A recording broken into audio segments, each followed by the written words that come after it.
Everyone, welcome back to another episode of 3rd and 20 Dynasty Podcast. I'm JT with Frank and Jake. No Lounis on today's pod, but he did leave us with what he is going to give us for this episode.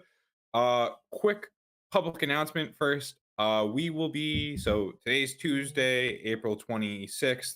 The draft is Thursday, April 28th. We're going to be live streaming here on YouTube. Link in our bio or whatever, you know where to find us on YouTube. So we'll be starting at 7. We'll be doing a quick dynasty stock market, leading right into the NFL draft. Kind of same antics of last year. If you've seen it, us doing dumb things while we cover the NFL draft. Yeah, we're just gonna be hanging out.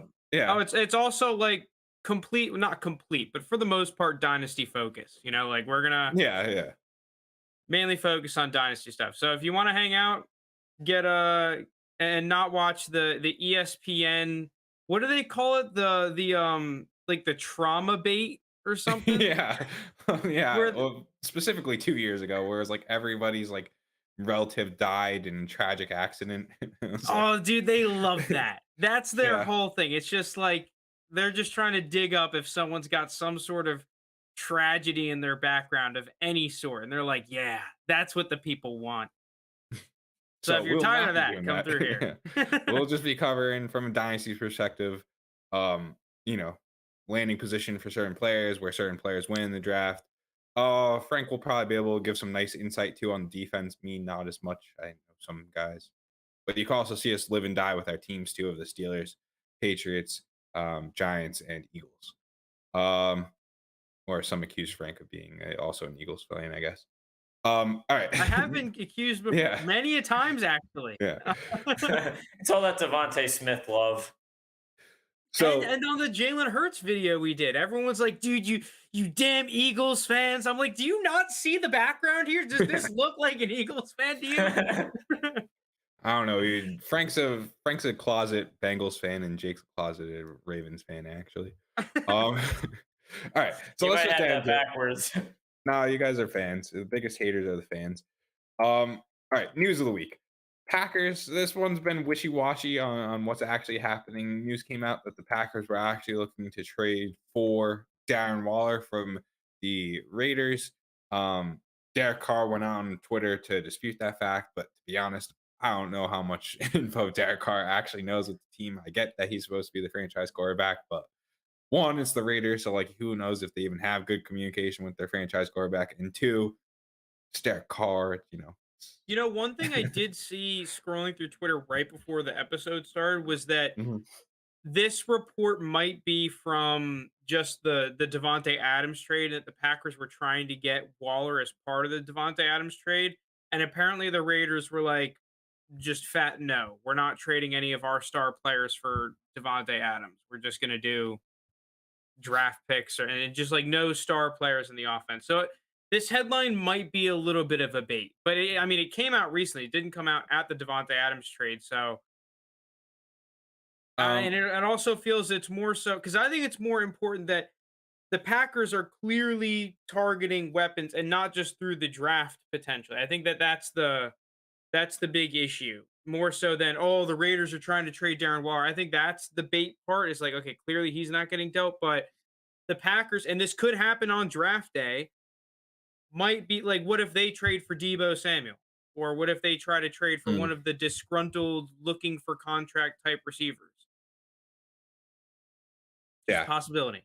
I I also think that's more likely. To me though, from a dynasty perspective, looking at these guys, right? Darren Waller, if he ended up getting traded to the Packers or if he's on the Raiders, same thing for me. He's either getting targeted a bunch of times by Derek Carr or he's on a team with Aaron Rodgers. So it's not affecting my value at all. Um, Other players, Robert Tunyon, I would be concerned about just because it is Robert Tunyon. I'm not a Robert Tunyon guy. I think Frank would probably disagree. He's a big Tunyon guy. Um, the other players like Derek Carr, even if Darren Waller left, like Foster Moreau is still pretty good. Like you have other guys that could step up and eat those targets, and not to mention he does have Devonte Adams too. I just think at this point Derek Carr might be slightly overrated, so I'm not going out and trading for him. But that's about how I'd handle that news. I don't know if you guys have any other different perspectives, or we could just move on. Kind of talking about something that at this point doesn't seem like it's going to happen. I mean, I think it would increase Darren Waller's value if he got traded, just because I Well, feel like he has a little bit of a clearer path to targets. You know, you're not in like a three-headed monster of targets where you have Adams, Renfro, and Waller. You know, if there was just And Devonte Brad Edwards. Adams there, then I think it would be a little bit of a different story. But Uh, the target seemed like a bait. Like he was just getting fed targets on. I know that it was, we're talking Henry Ruggs instead of Devontae Adams, so it's like it's obviously a big difference. But to me, it's just regardless of who was on the field and who was open, that ball was still just going to Darren Waller every time. I think we're not going to see a significant decrease in target share. I think he still will out target Renfro at this point too. all right. All right, so moving on, Deebo Samuel. We've kind of talked about it before. Was it last episode where I was like, "Yeah, I don't think Debo's leaving"? I think that was last episode. Yeah, that was last time. But yeah, then like the day after he like came out and did the formal trade request. And not only that, like on social media, I feel like he's very outspoken. It's hilarious some of the the stuff. he video tweeted. of Deebo in the club where the girl's bringing out bottle service with a lighted up sign saying Deebo's staying in the Niners, then they just pan over to Deebo being like, Yeah, Yeah, cut he's that, given cut, cut the that one. fat no. yeah. Yeah, well, I feel like I was wrong. I don't know. I still think the 49ers just aren't going to move Debo. Like, why would they unless they're getting like a serious overpay? Because this is a team that was very close to the Super Bowl last year. Like they're a team that beat the Packers in the playoffs with Jimmy G as their quarterback. Like this is a team that's built to compete now. Why would you get rid of Debo? And I think the only reason would be Debo would hold out. But if you're Debo, I get that you don't want to be used as a running back, right? But your whole concern is like your body is going to break down. Like it's not going to be good for your long term play. But to me, this all ends up being money then. Because if the 49ers pay you enough money, then what does it matter? Like, like, Yeah, it's like all about the cash. it's money. I know he said like, oh, don't even worry about making a contract. But if the 49ers give him a good enough deal, I think he's staying there. I don't know about you guys if you disagree, if you think he's ending up on a different team. 100%. If they shell out the cash, he's staying. I think the contract in San Francisco would have to have a lot of guaranteed money, just because if he wanted to guarantee himself the cash now and not risk anything in the future, if Shanahan wants to use him in that semi running back role we saw last year, I mean that's a significant concern to a guy that has a long injury history here. So if you gave him the guaranteed cash up front, I don't think he'd have a problem playing that role. But if you were going to give him one of these Fugazi contracts with the large numbers that don't have a lot of guaranteed money, I would be hesitant to say he'd accept it, just because he wants that longevity. And if he's going to get that longevity, he has to go somewhere else, because Shanahan's made it clear he wants to use him in this hybrid role. What I'm confused at is like, okay, if he gets traded, what's stopping that offensive coordinator from being like, okay, well, we're going to use you the way that carried the 49ers offense to the NFC Championship? You know? It would have to be something discussed with the management if you're making the trade. You're not going to trade for Debo without talking to him. You're going to say, okay, this is the contract we're going to give you. This is the role we're going to give you. And that's the only way you're going to really get anything done. Because if he's just going to do the same thing to another team, they're not going to get a lot for him. Because at the end of the day, he's only, this is the last year of his rookie deal. So whoever gets him will have to pay him. Well, yeah, that's why I think this whole thing is about the contract. All that other stuff, like, okay, yeah, maybe you don't ideally want to be used as a running back, but push comes to shove, if they make him the highest paid receiver in the league with a lot of guaranteed money, he's gonna take that deal. And you're gonna be getting paid enough to where you're not gonna complain about your usage. Yeah, agreed. I don't think he's getting traded. I don't know. I'm sticking by that. We'll see. I could be wrong a week from now. I've seen the prices like upwards of 2 firsts, something like that. Yeah, and to me, it's just like Traylon Burks can fill a very similar role, and you could get him in the mid first. Drake London is a very I guess I saw a rumor going pick around. I your don't know how poison. true it is, but like the Jets would be willing to offer the same trade they offered for Tyreek Hill, which was like 35, 38, and 60 something in there, which if you're the Jets and you can keep 2 first round picks, bring on Deebo Samuel for 2 seconds and a third, and you just have to pay him. I mean, that's a deal that I think they would do. But if you're saying the price is 2 first round picks, I don't know who does that one. But yeah, I think Um, that's the issue. They're just trying to price out competitors because, like, yeah, what teams can do it? Just the Jets, basically. You're just going to the Jets and be like, Jets, give us your firsts. Like, yeah, that's it. yeah. I don't even know if you can get one of those. Those are 4 and 10. It's a steep Yeah, price. those are high picks for especially like Debo to me. Like I like Debo, right? I was, Frank made a trade for Debo, then traded away Debo, but in our home league, and I was saying like, I think he's very undervalued. Like I think this guy is just very undervalued a while ago, but I at this point, I feel like he's overvalued. Like there's just he's been schemed in this offense. Like his usage just to me is not sustainable in any kind of offense, and so especially if you move him away from this Kyle Shanahan 49ers team. So I think his worth to any other team is not going to be as high as it is on the 49ers. So personally, I'm probably just not trading for Debo and would rather just draft a receiver in the first round if I could. I'm still so worried about his injury history, man. He's just Yeah, this is the first time he stayed healthy in 3 years. I don't know why anyone would think he would repeat this. yeah. Um. All right, moving on. We have the finally. I don't know about you guys, but it feels like last year was way more juicy with the drama and the gossip about the draft and everything. I guess probably just because we had like roughly 5 quarterbacks projected to get taken in the first round. Um, this year, not as much drama. Like there's like, oh, we don't know who the first pick is going to be. But now we also finally are starting to have our concerns, our player concerns, news get leaked. And that happens to be towards Jake's guy, George Pickens. A lot of people are saying Pickens might now fall out of the first round due to bad interviews and off the field concerns. I don't know how much truth actually goes into this, how much is teams just trying to soil Pickens' name so that they could grab him later. Um, to me, it is interesting because this is just insight that you can't see on film and you can't look in the data and be like, oh yeah, like this guy doesn't interview well and all this other stuff, or he's not practicing the right way.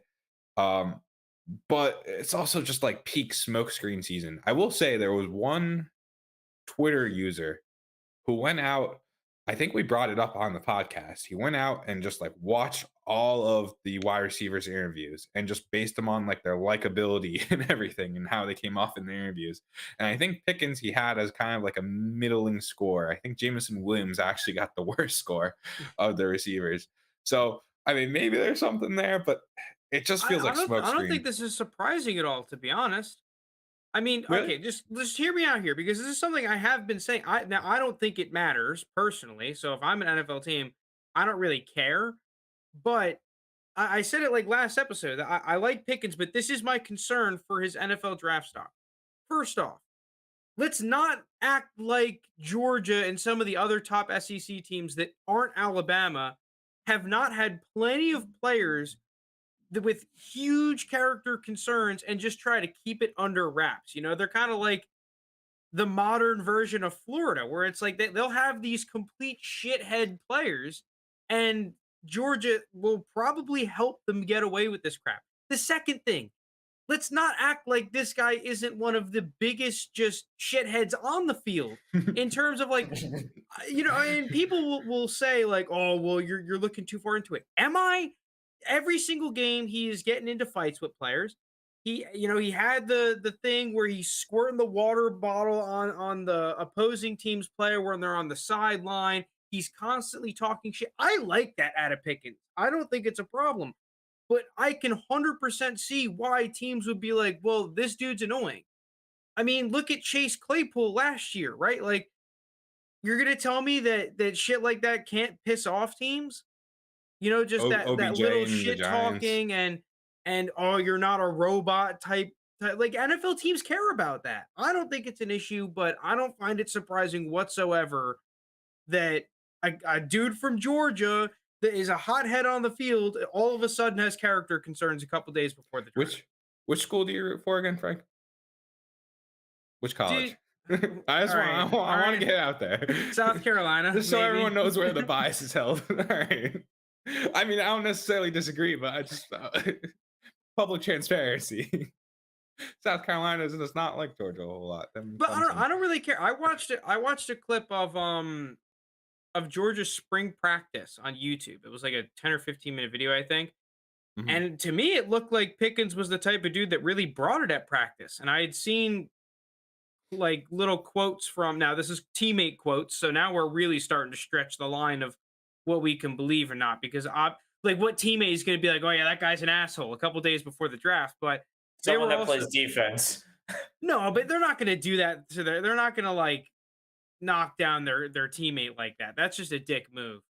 I mean, they said that he practiced hard. From the clip that I watched, it backed it up. I mean, he was energetic, bringing it, calling people out. I don't mind the character concerns as long as they're not like completely ridiculous. Like he's doing complete bullshit off the field, but we don't have access to that. So Listen, as of right now, I don't care.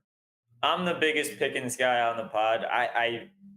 I'm right with you, Frank. I do not think this is an issue. I think this is just something that is very clickbaity that you'll get people to look at a few days before the draft. Oh, the big name wide receiver, the 5-star recruit from Georgia has character concerns. Yes, he's that typical diva wide receiver. He's been the 5-star recruit. He's won a national championship. He's won high school championships.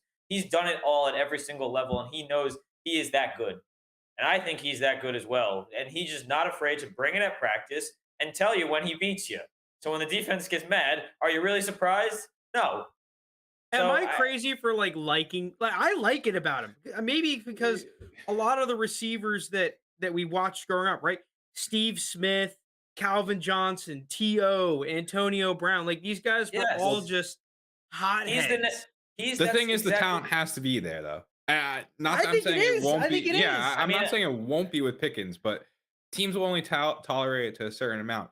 I will say though, where this all roads lead back to Tony, but like Kadarius Toney had severe off the field. Are you really comparing George Pickens to Kadarius Toney right now? No, in terms of off the field. Happened. Yeah, I love that happened. All roads lead back to Tony. Kadarius Toney in a much more stacked draft had much more severe off the field issues than George Pickens, and he was still drafted.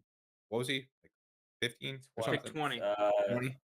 20, yeah. Yeah, so he was still drafted in the first round. He had worse production, greater off the field issues, stacked draft class, still first round pick. So I don't think Pickens, I don't think this would be the reason Pickens falls out of the first round. I think it's much more likely to be like, what it was Reuben Foster in the 2017 draft who had the shoulder issues that people got worried about. So he fell. I think health is way more likely to cause you to fall than these kind of nuanced issues. I didn't see. It's weird though with the character concerns because, I mean, it Some only teams takes will- one team to like you. That's what it. Right. That's what it takes. Right. It's all like some teams will take him off their board, no doubt. Is he going to be a New England Patriot? I would say no, if we're going to place bets on it. But you say that, but like Randy Moss, Chad Ochocinco, Antonio Brown, they all came to the Patriots. Right, later in their career. They don't really typically draft. Yeah, instead we just draft bad receivers. So Wait, So I maybe don't, I don't think the Patriots are the team though to not necessarily, oh, we are not drafting a guy because he's a hothead or whatnot. They just need that player to buy into the process. And if you don't buy into the process, you're not going to have success. More so than we're going to kick you off the draft board, more so than any other team. Mm-hmm.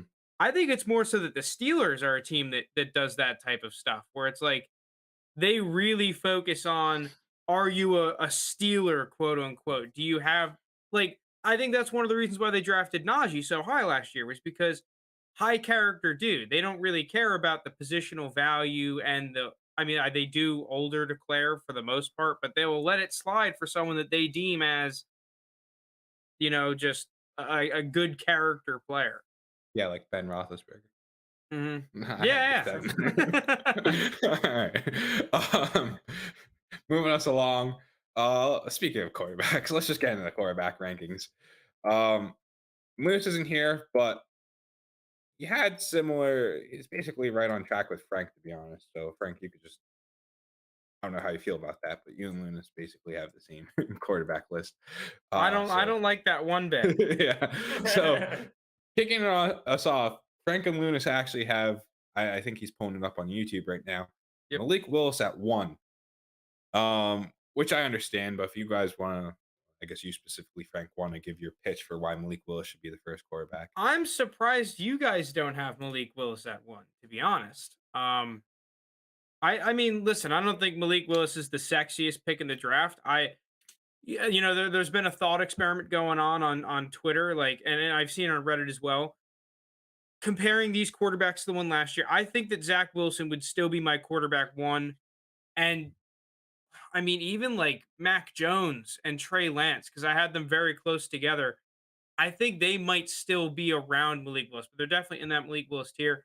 I like Malik Willis. I don't love him, but I like him. I think he's definitely my number 1 quarterback. And I like it because of the upside. Yeah, he's got a low floor, but this dude's doing 60-yard spin passes, dropping dimes out there on what I thought was a pretty garbo scheme at Liberty on a lot of plays.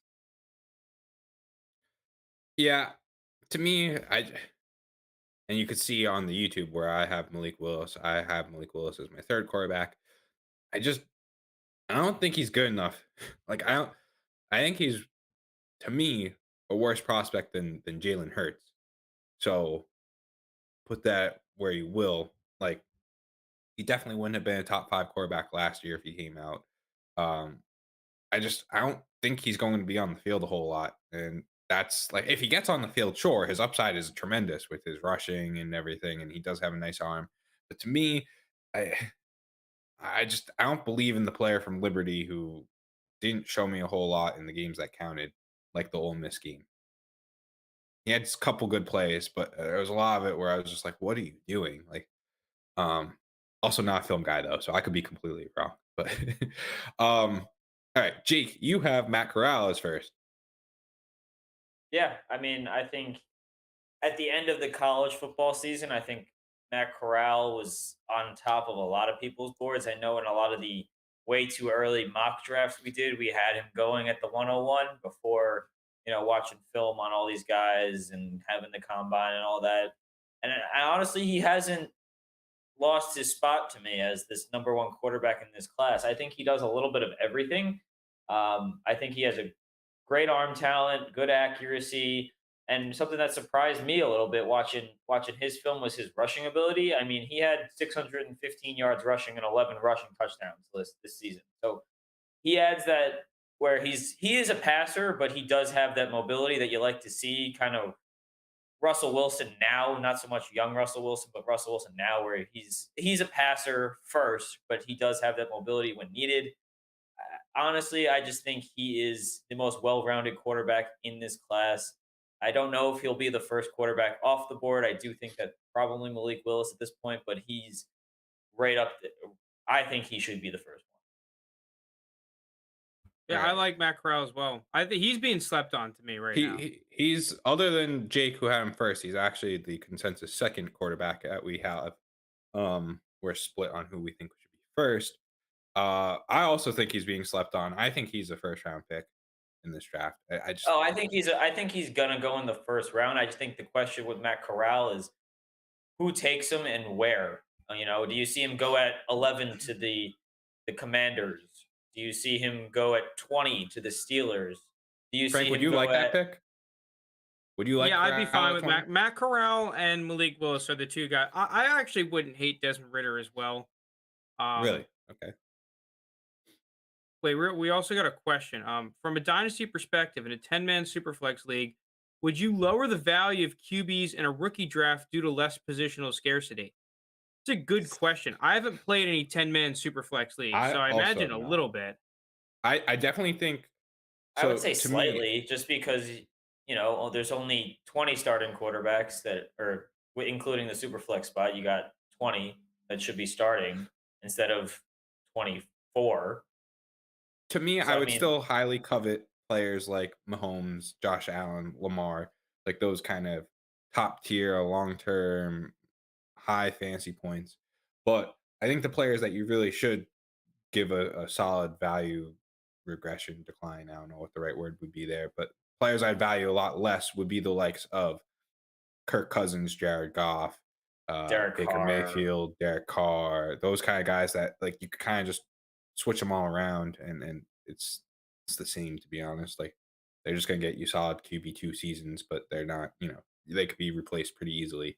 But you also have to think, I mean, every single position is bogged down a little bit because of the 10 man. It's not just the quarterbacks. Like I think receivers might take more of a hit in a 10-man league than quarterbacks do because like all of a sudden the need for depth becomes so much worse in a 10-man league than a 12-man league. And receivers, that position lives off of the fact that you have stability and depth.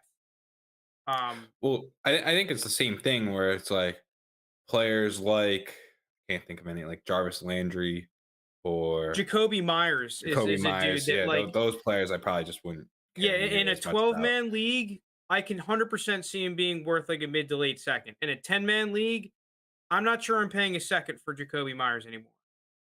Like no, Certainly not. those are the especially types of receivers that kind of get killed. especially in 10-man leagues, the rookie draft picks get a little bit of a Yeah, a boost second round pick is because like, the 16th, what 17th player in the yeah, draft. 201 is really 111 in a 12-man league. So But yeah, Yeah. the top quarterbacks, I really don't think it makes a big difference. And if you like, I mean, if you're doing this for Malik Willis, let's say you really like Malik Willis, but you're like, oh well, maybe I should take a Drake London over him.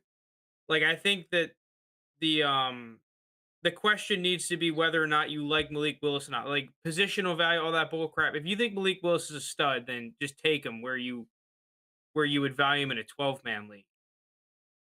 It's more important for you to think that he's an actually good player than try to like big brain positional value in the rookie draft. All right. Moving us along. So I'm the only other one who has a different quarterback placed first. It's my guy, Sam Howell. I'm sticking on by this 2020 hill, 2021 hill. I feel Where like this is more of a testament for you though that you just don't like these quarterbacks well, more true.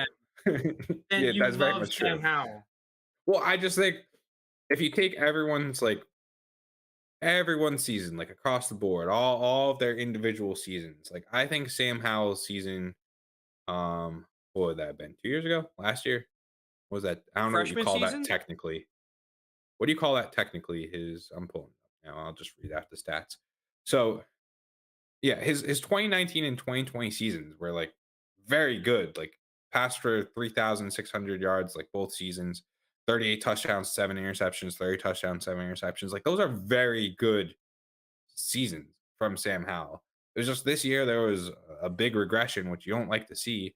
But I think if we're talking last year, if Sam Howell was draft eligible, like I think he's right up there with the guys last year that were getting drafted.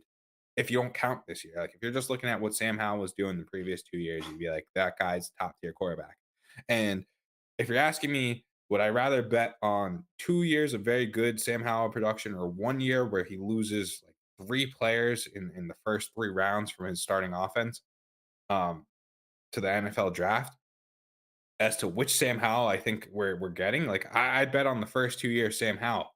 Like I still think he is going to be the best quarterback of this draft. Like call me crazy. It's just Frank, you know oh, why JT likes Sam Howell? it's gonna be because he's like Baker Mayfield, right? He's sure like Baker Yep, Mayfield, blah blah blah. Yeah, he's who Baker you want Mayfield. Baker to be. Yeah, he's who you want. If he's who you want I don't know Baker if to he's be, you. then yeah, that'd be sick. Baker Mayfield, the first overall pick. Yeah, then he should be one of the the best rookie the years. QB1. Yeah, yeah. Okay, I'll take him. Little backhanded JT pat on the back right there. Yeah, I knew what you were going for too. I knew you were gonna try and get me for him being like Baker Another Mayfield. episode where Baker makes an appearance. But it wasn't me this time. I didn't do it. All right, you brought it up, but not me. I don't. I'm lukewarm on Sam Howell. I didn't like it when he was like the consensus top 2 quarterback at the beginning of the season, but now he's kind of gone right into the spot that I've valued him at, where it's like, okay, I don't think he's a bad prospect, but I don't value him very highly. Like, I think he's that classic, very late first, very early second quarterback prospect in the NFL draft. Yeah, I mean, to And be looking at all these guys, I think that's where they all are, though. In my opinion, that's where they all should be drafted: late first, early second. I personally, Malik Willis, Matt Corral, top 20 quarterback prospects. Desmond Ritter, close. He actually like when I watched Alec Pierce, I got a little bit higher on Desmond Ritter, but I don't He hasn't. necessarily love him. We'll get to Ritter later, but So yeah, I mean Ritter's our next guy, right? I believe so. Yeah, because we now have covered the top three. So yeah, Desmond Ritter. Consensus for us is the fourth quarterback. Lunis and myself have him as the fourth quarterback. Frank and Jake have him as the third quarterback. Um, so I guess not. I mean, this class, like, I don't think there's a lot separating any of these guys. To be honest, like in a super flex draft, right? Assume they all get drafted first round. Don't care about the landing spot. Don't care where they get drafted. Just say their picks like 17 through 21 or 22 in the NFL draft. Doesn't matter where they're going. Like, would there really be that much separating these guys to you? Because to me, like, I'm not going to take like Sam Howell 101 and then Kenny Pickett 212. Like, it'd probably still be like Sam Howell like 108, probably even later, Wait, I 109, mean I Kenny Pickett agree like with you in that 204. I'm probably buying any of these quarterbacks at cost. Maybe Matt Corral, as of right now, I'd pay a little bit up on him. Um, I don't know. Desmond Ritter, like the one thing I will say about Ritter is that Cincinnati offense ran through Desmond Ritter. They This got to quarterback. where they got to because Desmond Ritter produced. And if Desmond Ritter didn't produce, their offense didn't work as well. It was quite literally like our offense runs through this dude, and he showed up a lot of the time. He was pretty darn good. Um, he's athletic. He's not gonna completely wow you with the utmost consistency, but I think that if you start looking at the consensus and be like, oh well, he played like crap against Alabama, that was his time to shine. It's like, dude, the guy was running for his life out there, bro. Like, I'm sorry, no one's gonna have success in that game. Will Anderson was eating people for breakfast, like. So I think Desmond Ritter's interesting. But I mean, the big question is, do you really think he's that top tier NFL quarterback or not, or is he just like a Marcus Mariota level quarterback?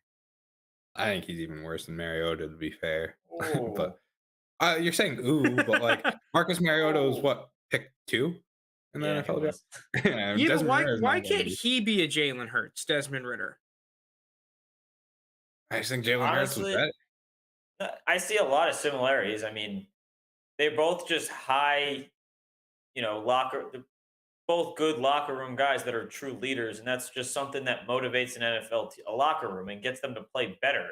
He took the Cincinnati team to the playoff, the college football playoff. I don't think anyone would have expected that at the beginning of the season.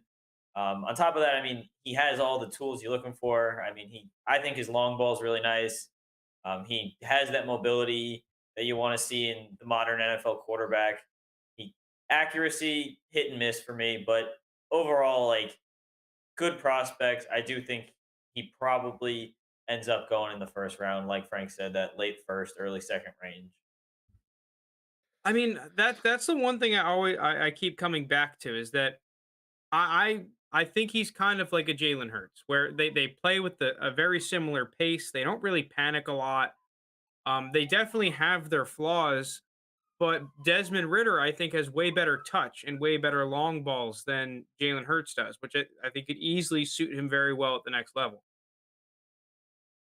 Yeah, I agree with what Joe Herbert's saying. Joe Herbert said he needs a very good quarterback coach. I just think he needs to be put in a position to succeed. But if he does that, let's say he lands in a place like Pittsburgh, potentially even like a New Orleans, I'd like Desmond Ritter at cost. I'm not going to be like fading him or anything. Look, if he gets drafted in the first round, I'll be looking at him around 112 and everything. But like, I don't think he's getting drafted in the first round, which might be a hot take. I gotta look and see what the sports books are saying where he's currently projected. But I don't know. To me, he's just not going to be much in the NFL. All right, so I And think we're on to our last guy, right? yeah, brings us to our last guy who so I think chat for the most part,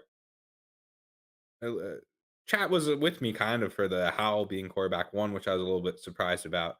Um, Dad 30 said in chat, took Kenny Pickett 4 years to finally start putting up Howell numbers. And I couldn't agree more. That's why I have him as fifth. I was surprised more to see. I feel like I've very much been on the Kenny Pickett's not good train for a while now, but I was surprised to see everyone else here also not in on Kenny Pickett. I don't know. Well, can't really sum it up much better than it took him so long to end up putting up good numbers that like, do we really expect that in the NFL? I don't. Well, He I just mean, I don't even think it's the numbers for me. It's just for Kenny Pickett for his profile. Like, I agree with all of the concerns, but I was willing to throw the concerns away if he wowed me at some point. If I looked at Pittsburgh games and was like, okay, I'm seeing a lot of stuff that I really like. Okay, fine. At the Senior Bowl, if he picked up the offense faster than everyone else and made some nice plays, fuck it. I don't care about the redshirt senior didn't produce until 1 year ago. But he didn't. So what do you want me to do? Like, you know, like I'm just not going to put him above anyone just because apparently the NFL likes him. I'm just not going to draft him, especially at his price. But is there a new rule in college football based on any of these other quarterbacks? I think, listen, I like Kenny Pickett. He's from around where we grew up at. So, like, I think he's a cool dude. I'm rooting for him to succeed. I'm just not going to draft him on my Yeah. dynasty teams at his price. And COVID made everything wonky for him, I guess. But I don't know. These other guys still managed to be fine. Like, to me, it's just like the Panthers are rumored to be looking at him at 6. And it's just like, if the Panthers take him at 6, like, do you deep down actually believe he's better than Sam Darnold? I don't like Sam Darnold at all. And I'm like, is he better than Sam Darnold? Like, is he a significant improvement over Sam Darnold? And I really like, don't know. I I don't really think don't so. know. Like, which is saying a lot about Kenny Pickett.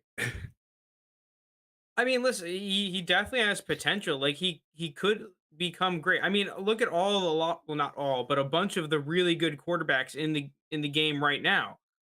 Most of these dudes had some significant flaws and reasons why they weren't the craziest quarterback prospect. But I'm just not drafting him at his price in dynasty leagues. Most drafts I'm seeing him going in the mid first. Like I would rather take Jamison Williams. I would rather take George Pickens. I would rather take plenty of these other like receivers than Pickett. That's the issue. You I'm know not what's gonna willing be to bet on the risk. you know what's gonna be funny if he does end up on the Panthers? You're gonna see it. Sam Darnold is nearly to the day 1 year older than Kenny Pickett. Just 1 year older, which is crazy because this is the Panthers just exercised Darnold's 5th-year option, right? He's been in the league Yeah. for 5 years. Yeah, I'm not touching Kenny Pickett. I mean, I'm that's very really upset my it. team took him. I don't think any of us are touching Kenny Pickett Yeah. unless he starts to fall into the second round of rookie drafts. Yeah, Honorable if he's mention. falling very late first, then maybe. Mhm. Oh, Lee Furt. Like So if you're saying 111, if he gets, 112. yeah, If he's the sixth pick in the draft and he's there at 111, like I might take him at cost. I'd like him, but if he goes 6 overall, he's not going to 111. He's going to be drafted in probably the top 8 or 9 picks, possibly even higher. yeah, agreed. I wouldn't agree with like in principle, but yeah, I'm not taking. Yeah, him I either. mean the thing is Yeah. like I think we're being a little harsh on Kenny Pickett, like aesthetically, but I agree with Skull Dynasty. He could be good. He could be nasty, but like, I mean, you could say that about all these fucking like Josh Freeman years ago had a crazy arm. He could have been nasty. You know, I mean, there's a reason he's a first round pick. The guy could have been beast, but it takes a lot more than I'm not you know, betting there's on so Kenny many Pickett. wonky factors. Mhm. I don't think he's my like. If you take a single skill, whether that's deep ball, accuracy, mobility, I don't think he's my number one quarterback in any one aspect. Like, if you're, you know what I'm Fake saying? slides. Yeah, fake slides. Elite at that, but like mobility, everyone's going to take Malik Willis. Accuracy, I'd rather have Corral or Howell, honestly.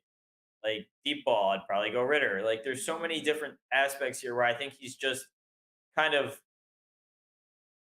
master of, or what is it? What's the phrase you Jack of all use? trades, master of none. Yeah, I just don't think he does anything elite. And like you say, Frank, if you don't do anything elite, I don't know what I'm gonna do.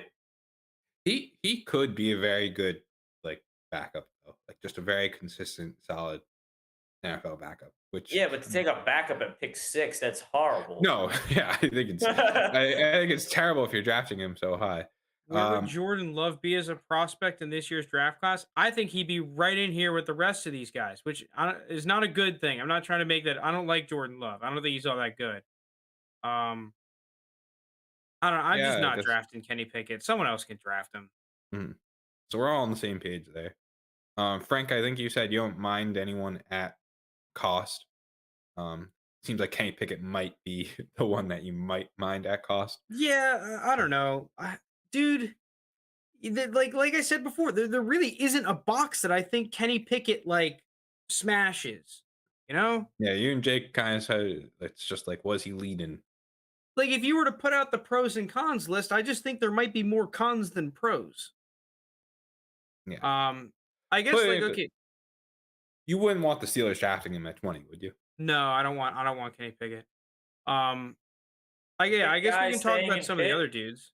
Um, Oh yeah, Carson honorable Strong. mentions. Carson I Strong. love Carson Strong, but the problem is the dude can't move. Like he can kind of move, and his off-platform throwing is fine, but Next, Mike he Glennon. looks like he has one knee. He has one knee. I just I think he's a good backup. At the end, I want Carson Strong to succeed so badly. I love the dude. Like Joe Herbert said, his pure throwing is awesome. Watching him at Nevada, like he was the dude to stay up until 2 in the morning watching those late night Nevada games. It was great, but you need to be able to move, especially when like 80% of the schemes in the NFL are like these naked boot wide zone teams. It's like, and you have these crazy edge rushers that are just like ridiculous. I mean, there are arguments that Aiden Hutchinson isn't fucking athletic enough. That's how ridiculous the NFL is, right? Like, um, that's an issue. That's definitely an issue. Yeah, I just Carson Strong. I think he's going to be. I don't even know if he's a second round pick, third round pick. I don't know where he gets taken in the NFL draft, but he's not going to be in the first round. And to me, doesn't really mean much. Like he's just not significant. Basically, any of these guys are. Um, he's a big dude too at like 6'4". His replacement coming in at Nevada, Nate Cox, he's 6'9". There's a 6'9" guy behind him playing Yeah, quarterback now. he's gonna have to smash in an off season or a season, and a team's really like because if he doesn't get the draft capital, then he's gonna have to fit someone else's system. He needs to be good enough to fit to have the system fit around him. I think that's the issue. Yeah, I think that's where you fall into the issue though of like the Sam Ellingers and Jacob Easons and all these guys. It's just like, yeah, like they end up on like a solid team or something, but it's just they're never going to start because there's so many other good quarterbacks. I mean, just look at no, I'm not going to say his name. Look at Jimmy G over in San Francisco. He could start for a team. I mean, he brought this 49ers to the playoffs. Like if you're looking at Carson Strong versus Jimmy G, you're probably just going to go out and try and get Jimmy G or Carson Wentz, Matt Ryan, those kind of players. Bailey Zappa, like again, I think he's interesting. I Bailey actually Zapp mostly is like Bailey Zapp. Bailey Zapp is so interesting just because his numbers on paper are just ridiculous. He had 680 over 680 pass attempts, almost 6,000 yards and 62 touchdowns this year. That's absurd. but he played for Western Kentucky. Yeah, I mean, I think that Bailey Zapp. I might take him very late in drafts, like late third, fourth round. Same thing with Carson Strong. Like, I might take him in the third round. I think the problem is that Carson Strong actually has like some name brand to him, so he's going a little bit higher than true dart throw price. And whenever you're in that range, there's probably just going to be receivers and running backs that I'm taking that have a better hit rate over you, especially if you're not a runner. But Bailey Zapp, I do think is at a good enough price to where you can pick him up with a late third, early fourth, and pray that he Davis Mills his way into a second round value that you can sell. I love Dad 30 in this chat. They just said, I do think the Kenny Pickett hand size is a big deal. My hands are 8.75 inches from picky a thumb, and I can't grip an NFL size football very well. I like that he actually measured his hit. Like, I don't know how long my hand size is, and now I kind of want to measure it to see. I did it. I did it actually when this hand size came out because I'm like, how big are like normal person hands? And I did mine, and mine are 8.5. So what's a phone from? I have no My idea. hand, Doesn't it I mean, change it's not depending on 8 what phone? inches. Do you not have a ruler around? Probably I don't not. I think feel I like that's do. not a This thing you'd have apartment, I around. don't think I do. I'll be home. We could break out the ruler at draft day and see how Yeah, long my draft hands are. stream. First thing to do. Just whip it out. See, see how big our hands are. I I mean, other than those two guys, I mean, who the hell are you going to take? Jack Cohn?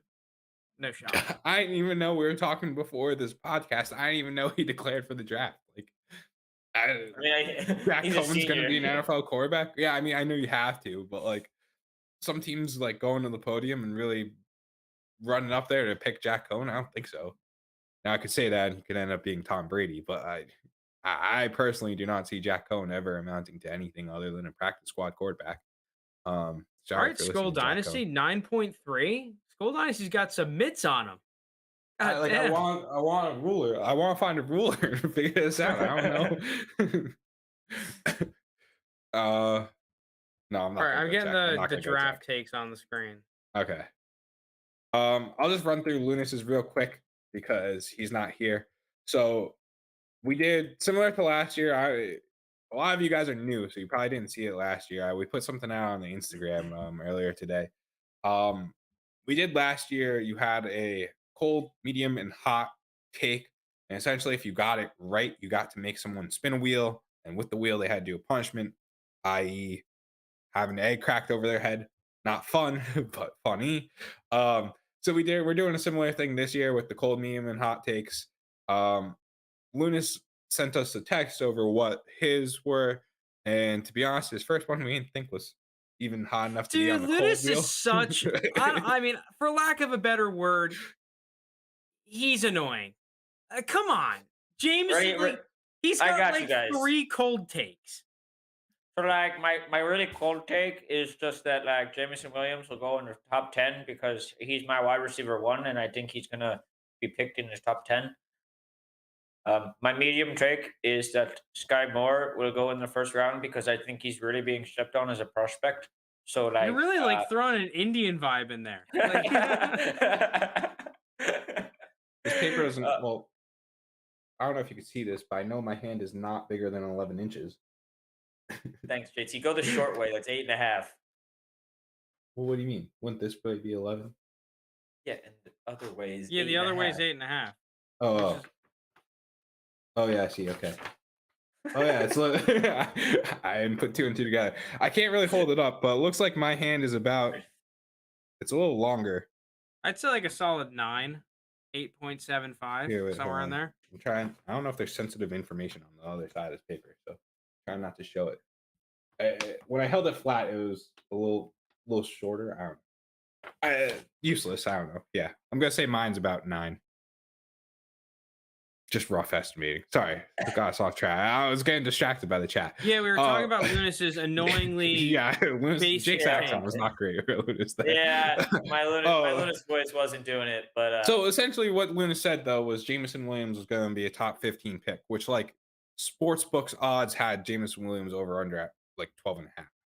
So That's not even like a it's just like a whatever day. So we bumped it up. We made Jameson Williams. Didn't we have it You as see what Jameson Skull Williams top 10? Dynasty just put in there? Yeah, Jake's like a leprechaun. I just love awesome, man. Like, that's great. Well, I think I like that Jake was doing that while my stupidity was thinking, oh, I should check and see if my hand is 11 inches instead of just 8.5. But we're off the rails. We're off the rails. Getting us back. Yeah, I'm making Lounis's cold take Jameson Williams top 10 pick because I've seen him mocked like 8 at times. So Yeah, I mean, I've seen him go anywhere from 4 to 12 in there, whatever that range is. I mean, I think he's expected to be the first receiver off the board. I think he's at minus 175 to be the first receiver picked off the. So I don't know. I don't think this is hot at all. Yeah, whatever. Outside of Lunis's basic ass takes, my cold take, I am all in on the Steelers landing Malik Willis. Malik Willis will be wearing black and gold come Thursday evening. 1000%. I'm all in. Let's go. Malik Willis to Pittsburgh. My stupid brain has two thoughts, and they both can't be true. My first one is he won't be there for the Steelers at 20. And my second one is there's not going to be any quarterbacks taken in the first round. And like they can't both be true, obviously. So I don't know. I think I'm more likely inclined to believe that Malik Willis just won't even be there for the Steelers at 20. Well, see, the thing that we have going for us is that Carolina is like, yeah, we're going to take someone else, you know? I think that's the thing. I think it's more so a testament to Carolina's just not going to take him than the Steelers are going to like be in a position to land him, you know? I just think that Kevin Colbert's going to put his nuts on the table. He went around to all the quarterbacks. He wants Malik Willis. He's going to make it happen. All right. And then he's going to retire into the sunset. All right. My cold take, which I don't even think is that cold at plus 350, is it's like a medium take. Almost. Yeah. Well, I figured it was colder than the next take that I have. So Drake London being the first receiver taken is my cold take. I've seen different, like the Jets and the Falcons kind of linked to Drake London, and both of them have top 10 picks. And I don't think, teams are going to take a receiver above those two teams. So I'm just betting on Drake London at this point. I think the thing that's going against you right now, and almost why I think I'd consider it a medium take, is all the Jameson Williams hype, and that we've seen teams spend the bag on a worse prospect, but they fit that over-the-top deep threat receiver mold.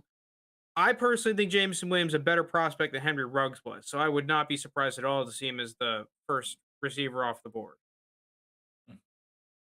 I don't disagree with him being the better receiver. He's not the best receiver in the class to me. But then again, you need a Raiders. You need a Raiders to make it happen. So who's the Raiders going to be this year? Yeah. Well, I just think like you look at the Jets and you look at the Falcons, like Drake London, granted, Jameson could fit on the Falcons so easily because anyone with a pulse right now on the Falcons. Yeah. But I just think like you see those kind of like those players that like I think Drake London combined with Elijah Moore and Corey Davis would be a very good receiving core. Same thing with like Kyle Pitts and Drake London kind of thing going on like that. That helps a quarterback pretty solid to me. I don't know. I like Drake London here as being the first wide receiver taken. Joe Herbert saying Rule has to win this year to save his job. No quarterback heading to Carolina at 6. That part I kind of No. That is exactly why Rule is taking a quarterback, because then he has the card of, I just needed a year to get the rookie quarterback. Yeah, how'd that work for It might be the owner's call. Like that happens a lot more to teams than people realize. Like if the owner wants the quarterback, I mean, you can't say no to him. I just think Matt Rule's it's way more likely he gets fired midseason than. I still like Matt Rule. I think Matt Rule's a good coach. I think he hasn't been done favors. If he hadn't had any say in what the organization has done personnel wise in the past like year and a half, then I'll give him a slight pass. But if he had any input and then has brought the team to where they are now, then to me, I'm not giving Matt Rule any slack. I just think that Matt Rule can develop players. I agree with you. Don't make him make lineup decisions and not lineup decisions, personnel decisions. And who to draft and bring in. Just have him focus on developing young talent. I think he's good at that. I'm sure he is good at that. All right, Jake, did we talk about your cold take yet? We have not. My cold take is that I am taking the over on the number of receivers being taken in the first round. It's currently at 5.5 at plus 215. I mean, I think this is just a year where we see a lot of teams need a receiver. We've seen that young receivers' value has gone up, whether that's Deebo, AJ Brown, any of these guys that want new contracts this year. I think teams are going to be more inclined to just say, okay, we don't want to pay you. Here, ship you out to some contender. We'll take a first round pick and we'll replace you in the first round. On top of that, I mean, I think guys like Drake London, Jamison Williams, George Pickens, Garrett Wilson, Chris Olave. There's so many guys that I think are going to go in the first round. I think Dotson might slip into the back end of the first round. I think the over on this is a pretty good bet here. Yeah, I was running through it in my head. This is essentially a bet on two of Pickens, Dotson, Christian Watson, Sky Moore. I'm forgetting someone. Treylon Burks. Those five. You're betting that two of those will also go in the first round, along with Jamison Williams, Olave, Drake London, Garrett Wilson. Those four are probably essentially locks to go in the first from reports and all things considered. So you think two of those guys are going first? That's kind of what you're going for. Looking back at last year, right? Did we have anyone that was, constantly like kind of hyped to go in the first round that just like didn't at all? Well, for receiver or for player? Yeah, receiver. Like Rondell Moore, maybe? Not really. I mean, Rondell Moore and Elijah Moore were both mocked in the first round in some mocks, but they weren't like they were definitely lower than where like Chris Olave is someone it's like, okay, he's like the line right now of like firm first rounder kind of dudes. Yeah, both of them weren't as high up. I will say, like, if we're talking about players in general, Owosu Koromoa was consistently mocked in the first round. He fell to like late second round. Yeah, that ended up being a mistake too because he was pretty good. Yeah, he was nasty.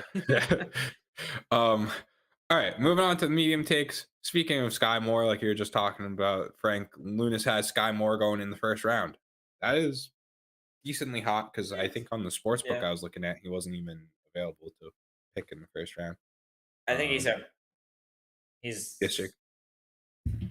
I put it down. I think he was at like plus 10,000 or something to be receiver one off the board. Oh well, all right, receiver one. Receiver one. First round though, I want to see.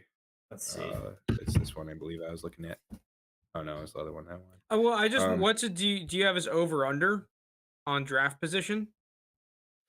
The one that I was looking at only went to 36, I think, which I don't think what's his name was at.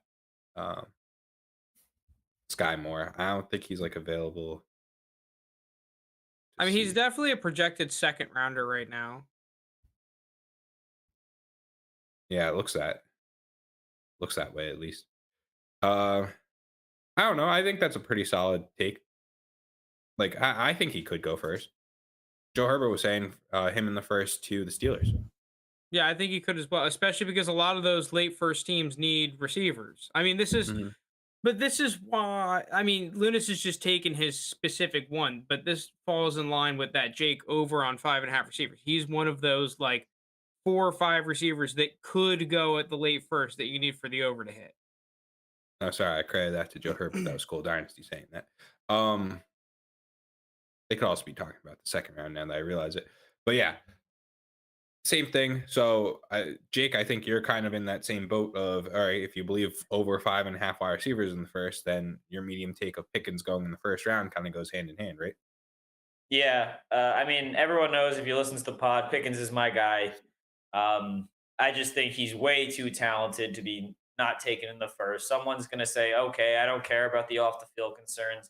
I'm going to get him in here and he's going to play on the outside every snap. And he's just going to be an absolute physical monster at 6'3", whatever, 210, I think he's listed at, and doing everything you want out of that classic alpha wide receiver. At the late first round, it seems like a no brainer pick for a team that's wide receiver needy.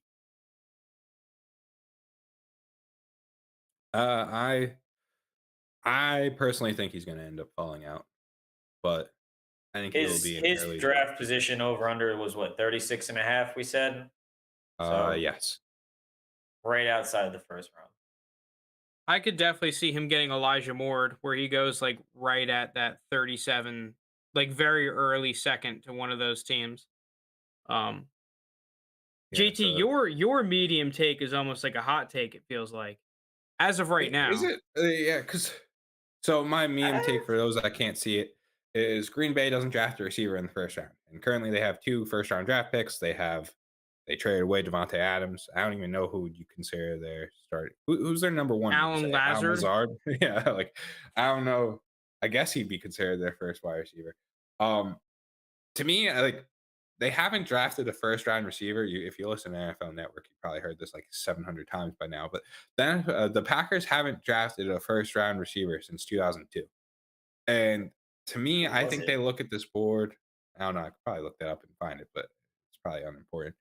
Um, they look at this board and they're like, hey, like there's a lot of good wide receivers that we could just take in the second. And based on where they're picking, I think like 3 or 4 receivers might go before their pick.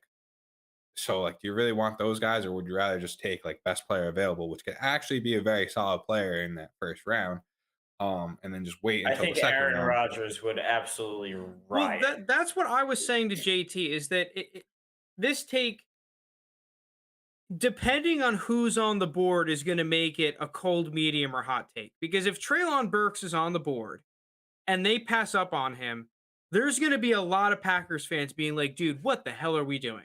Probably the same thing with Olave. Any, I mean, I don't know about any of the other guys, but if the other scenario happens, what JT says happens, where it's like, okay, maybe a team trades up ahead of him and a couple of receivers go, and like all of a sudden, Jake's over on 5.5 hits before the Packers even pick. Then all of a sudden, like, is it really that hot or even like a medium of a take if the Packers don't draft and reach on a receiver at the end of the first when a bunch just went? So I think it almost depends on that, and I think it's actually like the perfect medium take almost. Um, Thanks, I'm as of kind of right now, perfect. like it could be very hot, it could be relatively cold. It's a fucking Oh, wild card. Skull Hey, Dynasty, please, please. Sorry, I have to address this. Keep the Lions out of the same sentence when you're talking about my boy George Pickens. Please, we can't put that energy out there. We don't need Jared Goff throwing this guy the ball. It won't be worth it. I think it could be fine. Um, but so with the Packers though, right? Like their first pick is 22, which is like I think realistically, I think 4 receivers go before 22. I think. Ooh, I don't know I mean, about just that. Drake London, Garrett Wilson, and Jameson Williams, I'm like almost convinced will be gone Sure. before 22. It's just a question of like Olave or Burks, are they gone before 22? And I lean yes more likely than What the no because Saints you said still at have the Eagle. 18, Yeah, something you like have the that. Eagles, you have the Saints, you have the Falcons, you have the Jets. Like those are 4 teams I could easily take. The Commanders, the Texans are just probably going to take I mean, best not player only that, available. it really feels like teams are gonna try and jump each other for some of these receivers. We've been hearing the little rumblings here and there about how basically every receiver not named Pickens has been getting rave reviews and, oh, this guy's awesome, this guy's fast, this guy's that. Like it seems like there's going to be a little bit of dogfighting to land some of these dudes in the top 15, top 20 picks. Right? Fun little exercise that's not going to matter in like 3 days. But here's how I think it's going to play out, right? First receiver off the board, Drake London at 8 to the Falcons. At 10, the Jets are taking Garrett Wilson. At 11, I think the Commanders go and take Chris Olave. Um, then No, you know what? I think the Commanders take Jameson Williams. I think Commanders take Jameson Williams at 11. I think the Eagles take Olave at 15, and then I think the Chargers take Burks at 17. Now, trades are going to just screw everything up, but I think that, to me, that's how I kind of see this falling out with what the receivers are doing. So then the Packers are sitting there, and they're like, we just had 5 receivers taken ahead of us. Best player available, we pick in the second round at like 53. Like, that's pretty high. Like, it's a middle of the pack second round pick. We're going to have players like potentially Sky Moore, but also uh, David Bell will definitely be there if they like him. Justin Ross, Wandell Robinson. Jalen Tolbert is another dude yeah, that could be around there. potentially Dotson. Like, I have no idea where Dotson is going in this draft. So to me, though, I think they're like, yeah, we could get a receiver just later on. Like, sorry, Aaron, but nothing we could do. We couldn't. We're not a team that typically trades up to try and get these guys. All right, my They did for medium Jordan Love. take, which almost feels like a hot take now that I'm looking at it, is Yeah. our first quarterback off the board. Fuck it, we're out here. Plus 1,000 is significantly higher than I think Whatever. some of these other ones. Yeah. We ride. Matt Corral, we ride. I'm about it. You know, he's my QB1. I don't see why he can't be the overall QB1. Well, yeah, I have him as my QB too. I like Matt Corral a lot. I like, if we're gonna talk about the quarterback that has probably improved the most, I'm gonna say it's Matt Corral. The consensus is gonna say it's Kenny Pickett, and if you look at the numbers, that might back it up. But just from Matt Corral was like his his sophomore season, was it 2 years ago? Was a dude that like could just lose you a football game any given day, was throwing picks left, right, and center, and then became like a very reliable, trustworthy dual threat quarterback for Ole Miss. And I mean, like there was towards the end of the season where Ole Miss was having like all their receivers injured for these games and stuff, and they were still producing and playing well. Matt Corral, first quarterback, book it. Whoa. It's not going to happen, but book it. Yeah. I don't hate. I mean, I just have a different quarterback as my hotter take. Yeah, let's go into the hot takes. All right, I mean, I said what I said about Sam Howell. Just take whatever Frank said, and I think Sam Howell will be the first quarterback taken, and he is plus 4,000, which I feel like is like, That's I don't know. crazy. That's kind of wild odds to me within in a draft where no one knows anything apparently. I don't know. A solid hot take at a value that I really like. So That's I'm the just gonna type of roll with Sam quarterback that the Howell. Bears would trade up for. Yeah, yeah, it would be. Only UNC quarterbacks. Yeah, I wanted with us to go into like, and Jake, his Ritter is first quarterback, but Jake has you do have 3 in the top quarterbacks. 20. Yeah, Yeah, my hot take is I think 3 quarterbacks are going in the top 20. I do think we see a few trades here to make for teams to get the guy they want. I think the Giants at pick 5, so someone can jump Carolina if they want to take Kenny Pickett or take whoever they want before Carolina. Is that more just hopeful thinking as a Giants fan that they get a ransom to get out of 5? No, I just think if you want a quarterback and you want to make sure you get your guy, the pick that's available and ahead of the Panthers is pick 5 that the Giants just happen to have. That's true. Being honest. That's true. I think the Steelers might trade up to make sure they get their guy. I don't think it'll be significant. I think they might go up to 15 around there to try to get their guy. I think we'll see Washington maybe look at a quarterback at 11, and then already this is all good. But I do think, considering not many people like this quarterback class, people think all these quarterbacks would have been outside of the top 5 quarterbacks in last year's class. I just think this is the line is currently at, I think it's 3 for the whole first round. So I'm going to say 3 go in the top 20. That's actually interesting you mention it. What if I could definitely see a scenario where Washington at 11 trades back with Pittsburgh at 20 if Malik Willis is on the board, because Washington just spent those 2/3 or whatever to go get Carson Wentz. Now, I don't know if they want to like go more all in and get their guy at 11, but me being a trade back fiend at 11 would be like, okay, we just got our quarterback. We can move back 9 spots, still get a pretty darn good player at almost any position of need. Like dude, at 20, there's going to be some nice D backs there at 20 that I think that they could snatch up and get significant draft capital recouped um in the deal that they went to go get Carson Wentz. Joe Herbert is saying the Giants need an offensive tackle at 5. They can trade back from 7. Honestly, I think whoever they want.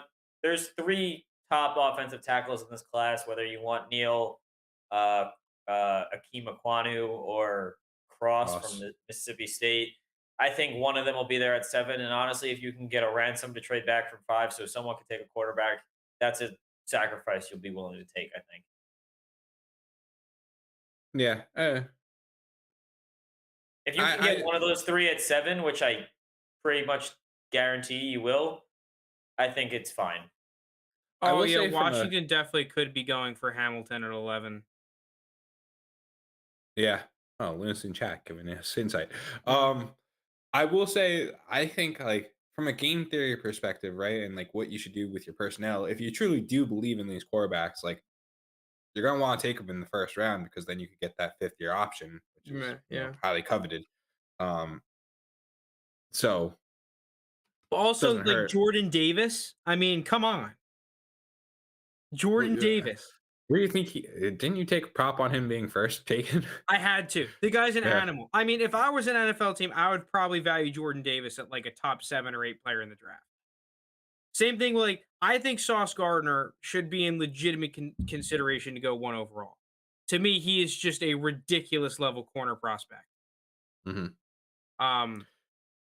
Now, he's going to probably go top 5, but no consideration, it seems like, at number 1.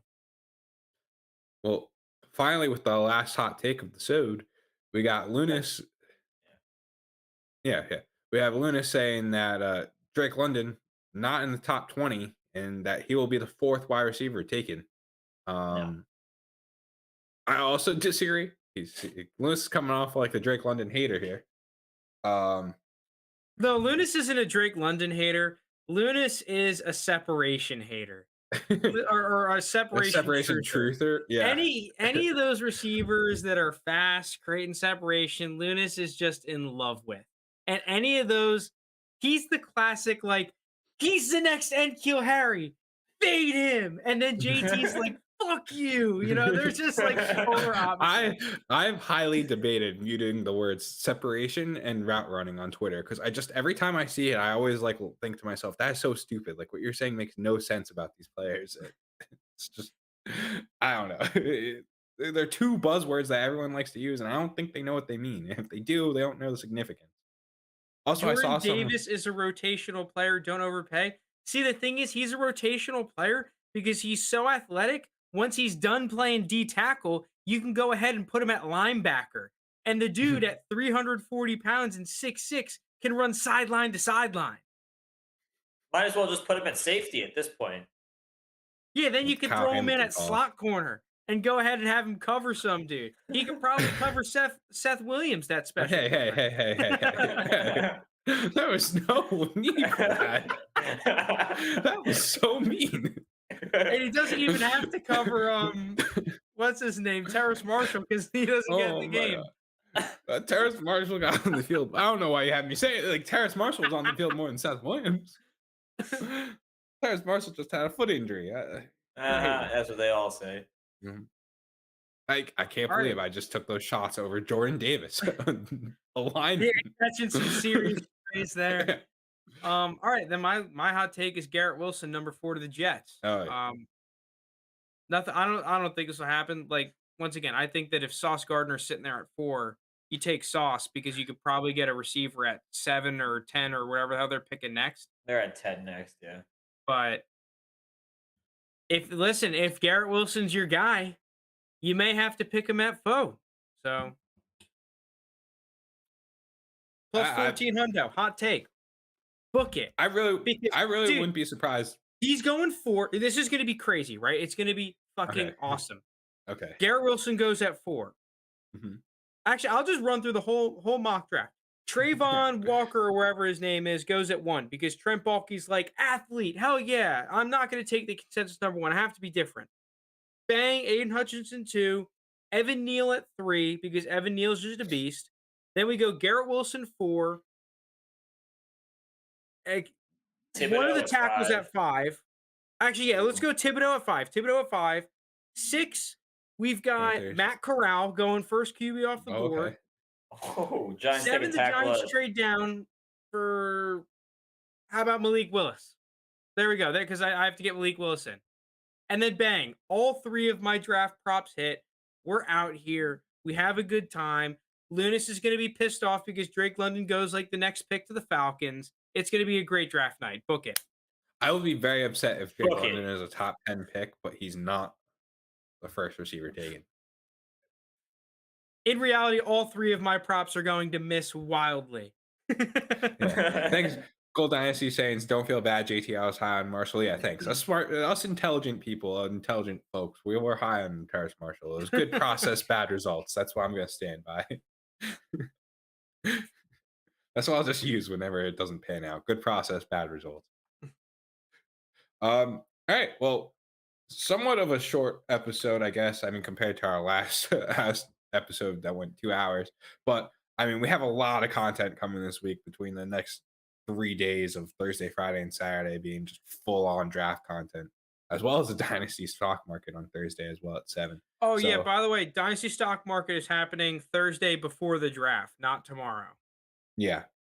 We'll be in 3 of us will be in person for the Thursday. Maybe 4 of us on Friday with Jake. We'll see. I'm coming home. I'll be there Friday. I'll be in person with you all Friday. Jake will be in person Friday. So in person, first ever in person live stream draft extravaganza, I guess is what we'll call it. I don't know. It's gonna be a shit show. Yeah. All right. Well, thank you everyone for listening. And tune in. Please join us Thursday at 7. Thanks everyone. Love you guys. Thanks, guys.